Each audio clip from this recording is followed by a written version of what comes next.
las sociedades de inversión y pasar a fondos de inversión. Esto va a ahorrar recursos en beneficio de las cuentas y los ahorros de los trabajadores. También esta iniciativa elimina requisitos para que el ahorro de los trabajadores lo puedan retirar ante una emergencia y no les estipulan un periodo determinado. También se flexibiliza, se diversifica la cartera de inversión. Hoy prácticamente la cartera de inversión está acaparada por el gobierno federal y ahora se flexibiliza. Ese tal vez es el mayor diferendo que hay entre legisladores, pero los fondos de ahorro del retiro se van a hacer las inversiones solo si se administran correctamente, se minimizan los riesgos y se disminuyen los costos de administración, que son las medidas que está buscando esta iniciativa. Todo eso redunda en un mejoramiento de los rendimientos que van a recibir los trabajadores. Además, hay que decirlo, cuando un trabajador, porque así está pasando, la inmensa mayoría de los trabajadores están en outsourcing, ganan muy poco, a veces tienen trabajo, a veces no tienen y no logran reunir los requisitos que les piden para poder jubilarse con una pensión digna. Los estudios de la CONSAR dicen que apenas si reúnen un cuarto de salario mínimo al jubilarse. Por lo tanto, el gobierno tiene que completar para que siquiera se lleven un salario mínimo. Para 2019, el presupuesto de la Federación apartamos 977 mil millones de pesos para las jubilaciones y pensiones de los trabajadores, más 100 mil millones a través de la pensión universal.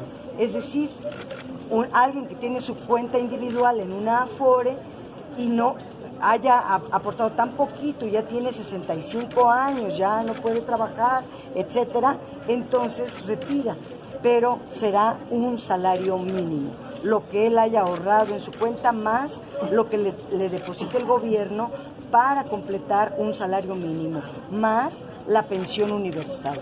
Esto ya lo hace más digna la cotización. Por último, hay un cambio importante que se permite en los fondos de inversión los depósitos en efectivo para que cuando alguien quiera retirar su recurso haya liquidez. El fondo porque nos dicen, bueno, ¿por qué no resolvemos de una vez de fondo el tema de las Afores? Sí, también en paralelo, y eso le toca al gobierno, resolver de fondo el problema. ¿Cuál es de fondo? Pues la estructura de trabajo.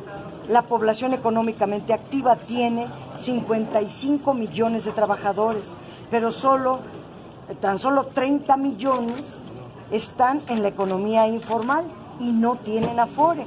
O sea, solo 25 millones de trabajadores están en algún sistema pensionario. Por eso, al cambiar el modelo económico por uno que genere empleos a nivel nacional, mejorar el tema de los salarios y todo lo que está haciendo el presidente de la República, mejorará la estructura del empleo y con eso se resolverá de raíz el tema de las pensiones. Diputada, a ver, para que me quede muy claro, lo de la diversificación, que ya no sería solo el gobierno el que tenga el poder de hacer las inversiones, sino se podría dejar a la iniciativa privada. Pero vemos que siempre se corre ese riesgo de que salen con que les fue mal y pues que no generó ninguna riqueza. Entonces, pues las pensiones siguen nomás alimentando los bolsillos de estos empresarios y también del gobierno, pero el trabajador nunca recibe nada. Y también si en esa reforma viene de que, por ejemplo, un trabajador antes de jubilarse fallece, pero ya tiene un fondo, no se lo quieren dar a la familia, se lo queda el gobierno. ¿Qué pasa con eso? Su pregunta es importante porque, en efecto, las Afores se venían invirtiendo y dándosele a particulares que no necesariamente garantizaban rendimientos y los únicos ganones eran los funcionarios del gobierno y las administradoras, que sin hacer nada ganaban miles de millones de pesos. ¿Qué tiene esta iniciativa? Que obliga a las autoridades, primero, ya cambiaron las autoridades, ya no son las corruptas que nada más andaban buscando los negocios personales. Eso está proscrito, tenemos un gobierno honesto. Pero lo que esta ley determina es que las autoridades, la CONSAR en concreto, en consulta con Hacienda y con el Banco de México, determinarán a quién le van a prestar este dinero. Esa es la diversificación, y no se lo van a prestar pues a quien no garantice los rendimientos. Es decir, esto viene desde el origen, no se pueden prestar las Afores a nadie que no garantice rendimientos. Y hemos tenido años de minusvalías multimillonarias, pues se debió meter a la cárcel a los funcionarios que permitieron las minusvalías, y se debió haber sancionado, porque la ley no permite que haya minusvalías. Toda inversión tiene que ser con rendimientos. La mayoría de las inversiones la tiene acaparada el gobierno. Eso da ciertamente confianza, certidumbre, pero la tasa que da el gobierno es la CETES, que es baja comparada con otros que pudieran dar mayor rendimiento. Ahí radica la diversificación. Si das mayor interés, mayor rendimiento, me voy contigo. O sea, te permitimos recursos de las Afores. Ahí radica la diversificación. Insisto, ¿quién tiene ahorita las Afores? 52% la tiene el gobierno, 18.6% es deuda privada nacional, 13%, en fin, fibras, etcétera. Pero la ley es clara, no puede prestarse a nadie que no garantice rendimiento. No, porque te preguntaba ¿Qué pasa con lo de la doble comisión que se quiere cobrar? Bueno, la nueva comisión sobre el rendimiento, que es lo que ha estado criticando el Partido del Trabajo, de que aparte de la comisión que se cobra por la administración, habría la comisión por el rendimiento generado, y que no hay seguridad de conocer cuánto es lo que van a cobrarle a los trabajadores por estas comisiones. Eso es totalmente falso. Están leyendo equivocadamente la ley. Cuando dicen la comisión, se confunde CONSAR con comisión económica. No están leyendo adecuadamente. Lo que dice la iniciativa, primero, las comisiones han venido disminuyendo. Antes eran de 1.87, hoy son de 0.98% sobre los saldos. Todas las comisiones se cobran de los rendimientos, no solo las comisiones, también el costo. Por eso ahora el costo de administración de las administradoras, por eso ahora se está quitando a las sociedades que cobraban administración a fondos que no van a cobrar administración, y eso es ayudar a los trabajadores.